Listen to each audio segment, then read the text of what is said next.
Hello darlings, I'm going to talk a little bit now about some tarot spreads that you might want to try for yourself, or some kind of ways of refreshing your head with regard to different things you could try. Okay, so the first thing I'm going to say is that I often favour a 5 elements tarot spread, which basically looks into the different correspondences and meanings that we assign to the 5 elements, and just allows us to use the cards to tap into which energies are present in our own lives with regard to those different correspondences. So let's just say, and you can set this up in any order that you want, but I'm going to go for earth, air, fire, water, and then spirit, just for ease. Okay, so when we're looking at earth, we're looking at themes like stability, reliability, the connection to the earth, the connection to the 5 senses, work, money, health, career, things that we can achieve, or worries that we might have that are to do with tangible reality. When we're looking at air, we're looking at themes like communication, words, mental agility, the intellect, the desire to learn, the desire perhaps to be assertive, and the way that we communicate with our fellow human beings. I often think that's what it's about. Fire will be about the creative desire, it will be about passion, it will be about sensuality, it will be about forging forward and achieving with our art or with what's really important to us. It's also about destruction, it's about paving the way for something new, and it's about the relationship between creation and destruction. And then water relates obviously to the emotional realm, to the emotional spectrum, to the love we feel for ourselves and for other people, friendships, family, ties, and also in a sense the spiritual journey too. And of course water can also allude to intuition. And then in the centre, spirit kind of combines all 4, but is also the incomprehensible all that is outside of all 4 and runs through all 4. I often kind of link spirit back to the absolute core of who I am and what I'm doing, but I also see it as a snapshot of my spiritual evolution at the moment and where I am both within and outside of my physicality at the moment. So when you look at the different themes associated with each element, then you can go ahead and read the cards and see what the cards have to say about your relationship with each element. So I'm just going to do a couple of examples. Here with Earth, we have the 4 of Wands reversed. Now for me, I would think that that would say that my relationship with themes like the outer world, work, health, money, career, that kind of thing, is unstable at the moment. I would say that there would be quite a lot of issues there. There's some sense that I can't get a handle on stability, or I can't quite achieve the sense of progression and achievement that I want to, and I might go on to look at how that relates to themes of collaboration or relationships that I'm having in my life, which I may feel are holding me back in that sense, because I think the 4 of Wands speaks strongly about that. Let's think now about the element of water and the Queen of Pentacles being representative of that energy. I would say that that shows that it's a time when I either need to be pragmatic and sensible about my relationships and where I'm placing my energies of love, or that I am being already. I think the Queen of Pentacles represents that pragmatism, that sense of being down to earth, that sense of making sure she does not waste her energy. She wants to put it where it needs to go in order to grow things that are meaningful and mutually beneficial.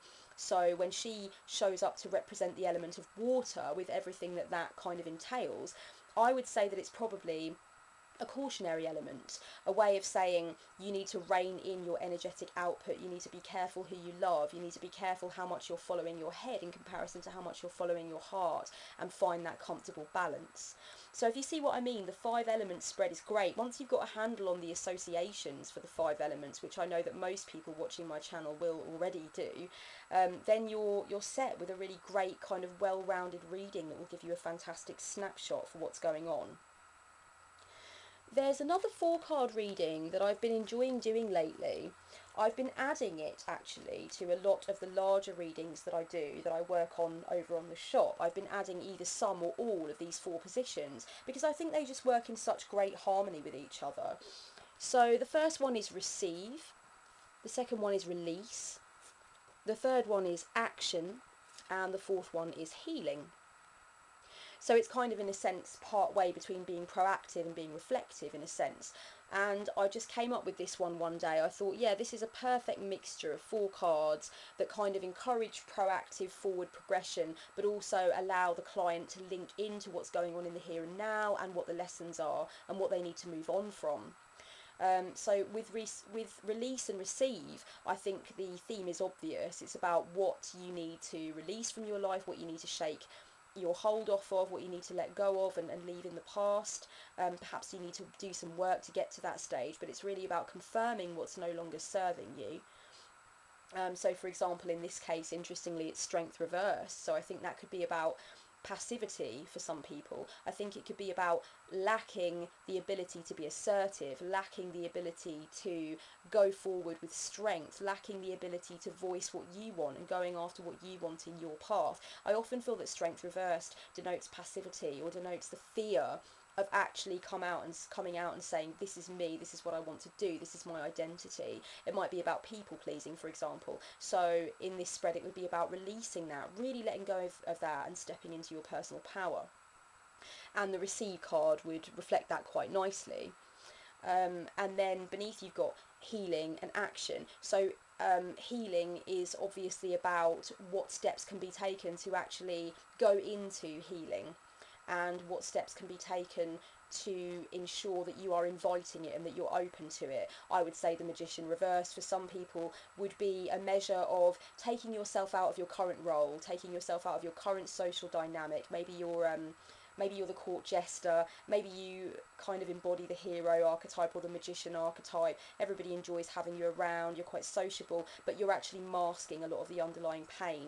And to invite healing, you need to kind of segregate and distance and give yourself time to actually be who you want to be in the moment, instead of kind of fulfilling a role. That's how I'd see it, for example. And then action would be about something proactive that you can do to actually get this transition started. So I really enjoy that one at the moment, and I thought I would share that with you guys.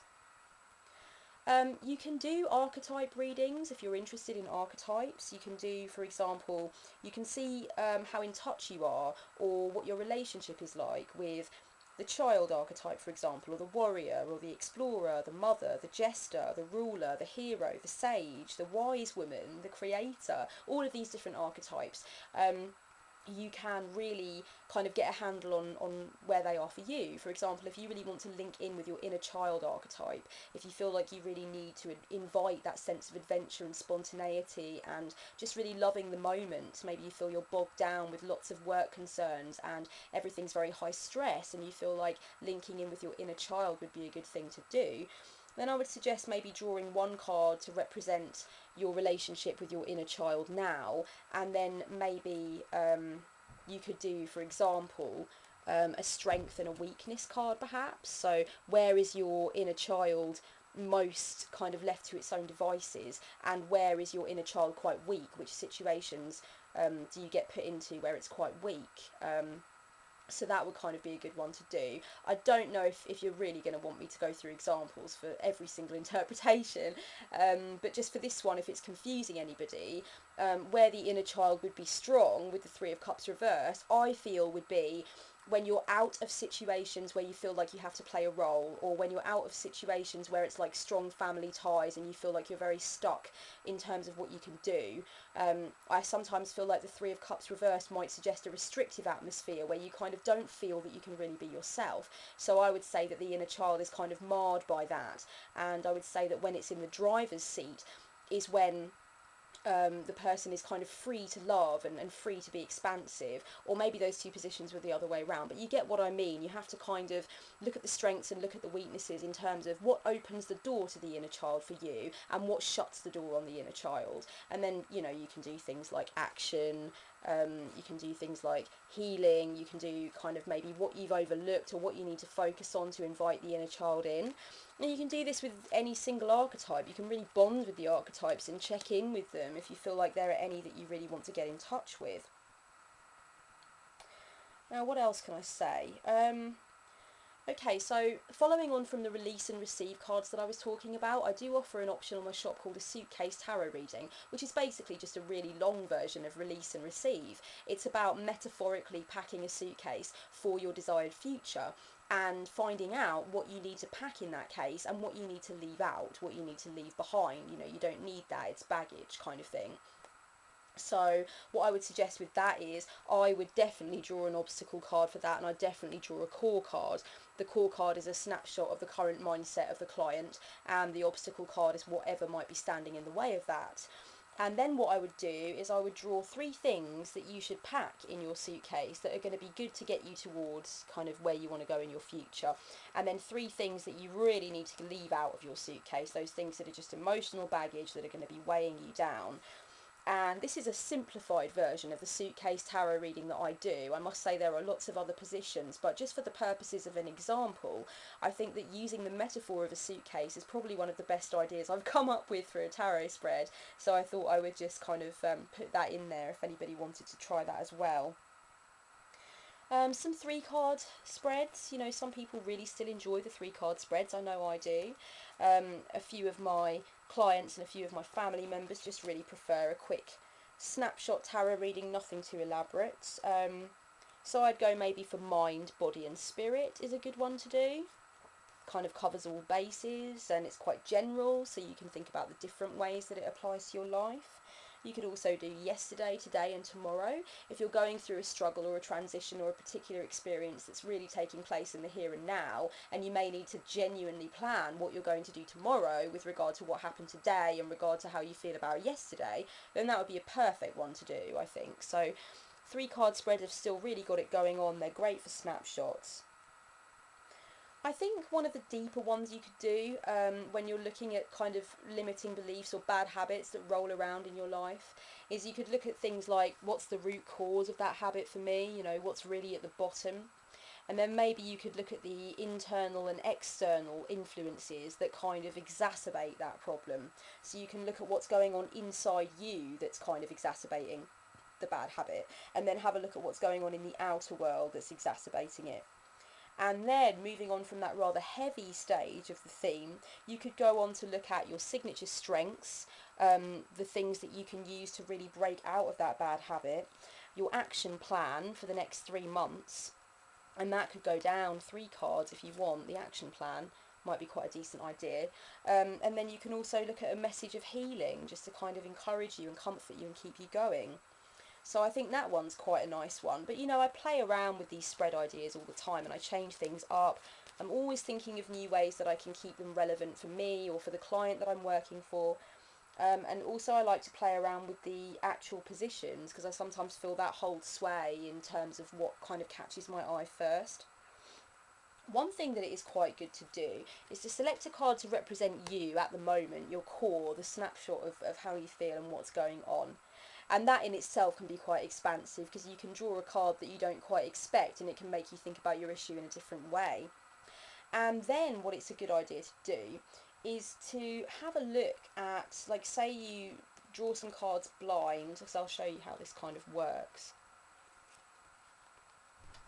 Oh, I haven't drawn them blind. Oh, okay, it doesn't matter, whatever. I'm so used to drawing them like that because that's how I do them. I don't turn them over all at the same time, I draw them as I go.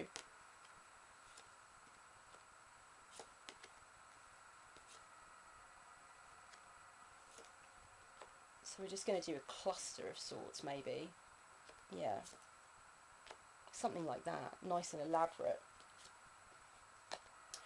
Okay, my suggestion with this is that this is you in the centre of your universe, what's going on in your life, and the cards that are closest to you represent the issues that are closest to you, or represent what is on the surface, what is in your conscious mind, what needs to be dealt with imminently, or what kind of the priorities are.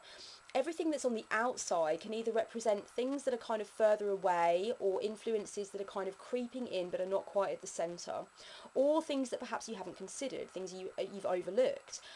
Or you could decide that the ones on the outside represent things that are very much still in the unconscious. They've not quite come to the surface of your knowledge just yet, so there might be things that you need to consider in the coming months, or things that may actually be bubbling to the surface over time, but which don't have your attention right now at this moment. So that might be a good one to consider.